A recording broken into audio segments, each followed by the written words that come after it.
মাত্র কয়েক ঘন্টা আগেই মিডল ইস্টের যুদ্ধ সম্পূর্ণ নতুন মোড় নিয়েছে। সৌদি আরব এখন কোনো রকম হুমকি বা স্টেটমেন্টে আটকে নেই, সরাসরি যুদ্ধে নেমে ইরাকের ভেতরে ইরান সমর্থিত মিলিশিয়াদের ঘাঁটিতে ভয়ঙ্কর এয়ার স্ট্রাইক চালিয়েছে। প্রথম দফার হামলাতেই 20 জনের বেশি যোদ্ধা নিহত, 50 জনের বেশি গুরুতর আহত। আর সৌদি স্পষ্ট জানিয়ে দিয়েছে যে এটা শেষ নয়, আগামী কয়েক ঘন্টার মধ্যেই আরো বড় এয়ার স্ট্রাইক আসছে। টার্গেট এখন শুধু ইয়েমেনের ক্ষতি নয়, ইরাকের ভেতরে বসে থাকা ইরান সাপোর্টেড আর্মড গ্রুপগুলিকেও সৌদি নিজের হিটলিস্টে তুলে নিয়েছে। অর্থাৎ যে আরব দেশগুলি এতদিন হামলা খেয়ে শুধু স্টেটমেন্ট দিত, তাদের মধ্যে সবথেকে প্রভাবশালী দেশটি এবার সরাসরি পাল্টা আঘাত করেছে। আর এখন আপনি এটা ভাবতে শুরু করেছেন যে প্রথম ও দ্বিতীয় বিশ্বযুদ্ধ ইউরোপে শুরু হয়েছিল, কিন্তু তৃতীয় বিশ্বযুদ্ধের প্রথম চ্যাপ্টার কি এবার আরব দুনিয়ায় লেখা শুরু হয়ে গেল? ইরাকের মাটিতে থাকা ইরান সমর্থিত মিলিশিয়া এবং বিভিন্ন আর্মড গ্রুপের ঘাঁটির ওপর একের পর এক হেভি এয়ার স্ট্রাইক চালানো হয়েছে। হামলার ইন্টেন্সিটি এতটাই বেশি ছিল যে প্রথম দফাতেই 20 জনের বেশি যোদ্ধা মারা গেছে এবং 50 জনের বেশি ইরান সমর্থিত যোদ্ধা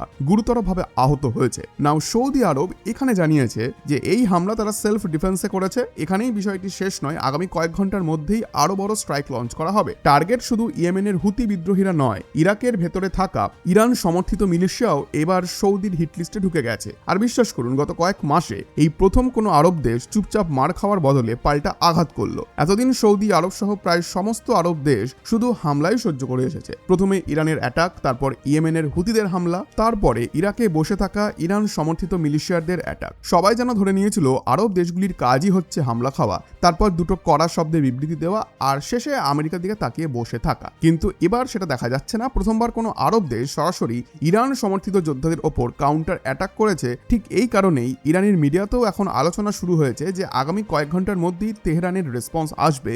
আর রেসপন্স নয়, এমন রেসপন্স তারা করবে যাতে আরব দেশগুলি বহুদিন পর্যন্ত সেটাকে মনে রাখবে। এখন ইরানের দিক থেকে দেখলে পাল্টা আঘাত করা তাদের জন্য প্রয়োজনীয়, কারণ সৌদি আরবকে অনেক সময় আরব বিশ্বের আমেরিকা বলা হয়। এখানে মিলিটারি পাওয়ারের সঙ্গে আমেরিকার তুলনা করা হচ্ছে না, কথাটা বলা হয় ইনফ্লুয়েন্স অ্যান্ড ফলোয়িং এর দিক থেকে। আমেরিকা যখন কোনো ডিসিশন নেয়, কোনো দেশের বিরুদ্ধে কিছু করার কথা ভাবে বা কোনো যুদ্ধে নামার সিদ্ধান্ত নেয়, তখন প্রথমে ইউরোপের দেশগুলি তার পেছনে গিয়ে দাঁড়ায়, তারপর ধীরে ধীরে পৃথিবীর আরও সেই দেশ সেই লাইনকে ফলো করতে শুরু করে। ঠিক একইভাবে আরব বিশ্বের ভেতরে কোনো বড় অ্যাকশন নিতে হলে সাধারণত প্রথম পদক্ষেপটা নেয় সৌদি আরব। আর সৌদি একবার এগিয়ে গেলে বাকি আরব দেশগুলিও ধীরে ধীরে তাকে জয়েন করতে শুরু করে। এই ক্ষেত্রেও সম্ভবত সেটাই হতে চলেছে। বরং সত্যি বলতে এই ঘটনা কয়েক মাস আগেই ঘটে যেতে পারত।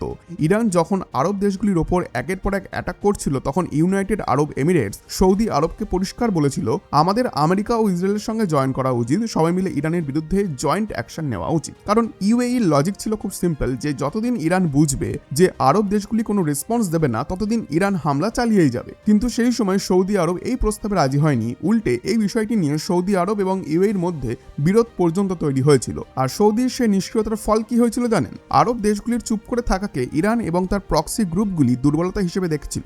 প্রথমে ইরানের দিক থেকে হামলা এলো, তারপর ইয়েমেনের হুতি বিদ্রোহীরা সৌদি আরবের ওপর অ্যাটাক করলো। এরপর গত 3 দিন ধরে ইরাকের ভেতরে থাকা মিলিশিয়ারা হামলা চালাতে শুরু করলো। কারণ সবার মাথায় একটাই ধারণা ঢুকে গিয়েছিল, আরব দেশগুলি রেসপন্স দেবে না, যতই মারো এরা কিছু করবে না, সর্বোচ্চ একটা স্টেটমেন্ট দেবে, তারপর আবার নিজের তেলের কুয়ো গুনতে বসে যাবে। কিন্তু শেষ পর্যন্ত সৌদি আরব রেসপন্স দিয়েছে। এখন বিভিন্ন রিপোর্ট অনুযায়ী বাকি আরব দেশগুলিও সৌদির সঙ্গে জয়েন করতে পারে, বিশেষ করে ইউএই, কুয়েত এবং বাহরাইন। এই দেশগুলি আমেরিকা এবং সৌদি আরবকে সরাসরি সাপোর্ট করতে এগিয়ে আসতে পারে। আর এই কারণেই সিচুয়েশন আরো খারাপ থেকে খারাপতর হচ্ছে, কারণ এখন এটাকে আর দুই দেশের মধ্যে সীমাবদ্ধ কোনো যুদ্ধ বলা যায় না। এটা এখন ছড়াতে শুরু করেছে। এটাকে এখন ছোট আকারের একটি ওয়ার্ল্ড ওয়ার বললেও ভুল কিছু বলা হবে না। একের পর এক দেশ এখানে জয়েন করছে, যুদ্ধের পরিধি প্রতিদিন বাড়ছে, নতুন ফ্রন্ট খুলছে, নতুন দেশ ছড়াচ্ছে, নতুন প্রক্সি গ্রুপ অ্যাটাক করছে। অর্থাৎ প্রথম এবং দ্বিতীয় বিশ্বযুদ্ধ ইউরোপে হয়েছিল, কিন্তু তৃতীয় বিশ্বযুদ্ধের প্রথম চ্যাপ্টার হয়তো আরব দুনিয়াতেই লেখা শুরু হয়ে গেছে। এই কারণেই ভিডিওটির শুরুতে আমি এই স্টেটমেন্টটা দিলাম। কিন্তু মজার বিষয় হলো,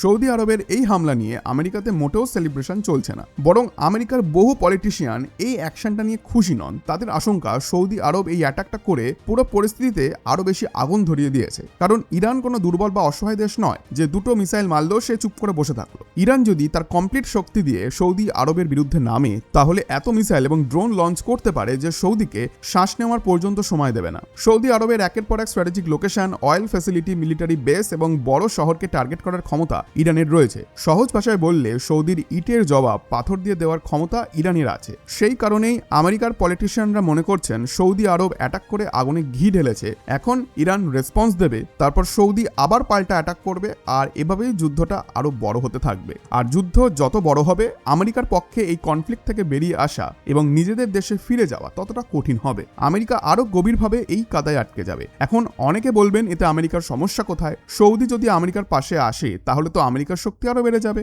লজিকটা সুন্দর, কিন্তু ইন রিয়েলিটি পরিস্থিতি আলাদা। আরব দেশগুলিকে বাইরে থেকে যতটা ধনী, আধুনিক বা পাওয়ারফুল দেখায়, বাস্তবে তাদের মিলিটারি ক্যাপাবিলিটি ততটা শক্তিশালী নয়। আপনি অবাক হয়ে যাবেন, মিলিটারি পাওয়ারের হিসাবে সৌদি আরবের বিশ্বের টপ 20 দেশের মধ্যেও রাখা হয় না। টপ 20 তো দূরের কথা, বিশ্বের টপ 25 মিলিটারি পাওয়ারের তালিকাতেও সৌদি আরবের জায়গা হয় না। অথচ সৌদি আরব প্রতি বছর নিজের সেনাবাহিনীর পেছনে প্রায় ভারতের সমান টাকা খরচ করে। কোনো বছর তো ভারত থেকেও বেশি দামের অস্ত্র কিনে ফেলে। অর্থাৎ টাকা ঢালার কোনো অভাব নেই। দামি ফাইটার জেট আছে, মিসাইল সিস্টেমও তাদের খুব অ্যাডভান্স, আর তার সঙ্গে আমেরিকার উইপন্সও আছে। শুধু সেই অস্ত্র হাতে নিয়ে কার্যকর যুদ্ধ করার মতো শক্তিশালী মিলিটারি স্ট্রাকচারটাই নেই। আর এখানেই আমেরিকান পলিটিশিয়ানদের আসল ভয়। সৌদি আরব তো হামলা করে দিয়েছে, কিন্তু যখন ইরানের মিসাইল এবং ড্রোন উল্টে সৌদির দিকে আসতে শুরু করবে, তখন সৌদি নিজের প্রাণ বাঁচাতে কার কাছে দৌড়াবে? অবশ্যই আমেরিকার কাছে।